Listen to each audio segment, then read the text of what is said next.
आज की कहानी को सब्सक्राइब करें और बेल आइकन को दबाना बिल्कुल भी ना भूलें।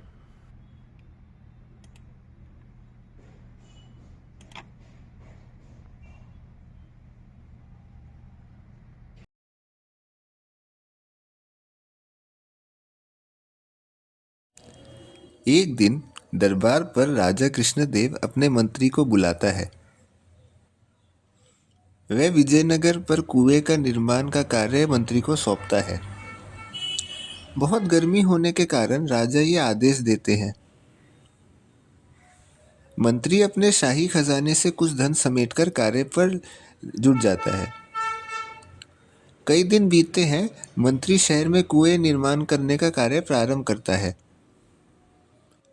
एक दिन राजा कृष्णदेव और तेनालीरामा विजयनगर शहर की भ्रमण करने को जाते हैं।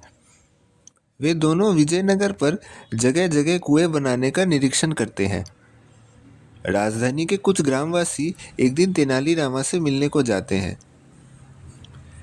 तेनाली उन गांव वासियों की बातों को सुनता है और उनको न्याय दिलाने की बात बताता है। कई हफ्ते बीतते हैं। दरबार पर दोबारा सभा बैठती है।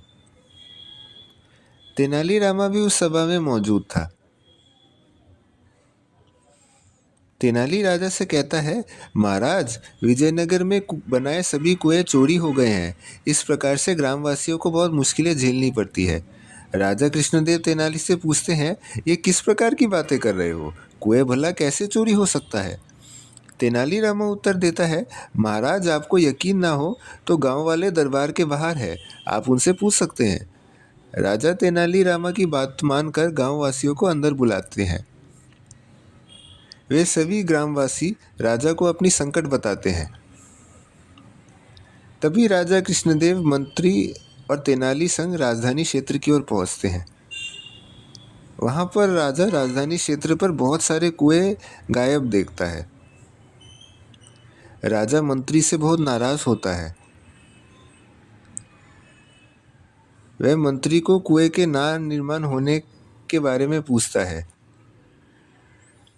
तभी तेनालीरामा उत्तर देता है, महाराज, यहाँ के सभी कुएं हवा में गायब हो गए हैं क्योंकि ये सब जादुई कुएं थे। इसमें इनकी कोई गलती नहीं है। मंत्री शर्म से सिर झुकाता है। राजा मंत्री को सभी कुओं का निर्माण करने का आदेश देता है और तेनालीरामा को इस कार्य की जिम्मेदारी दी जाती है।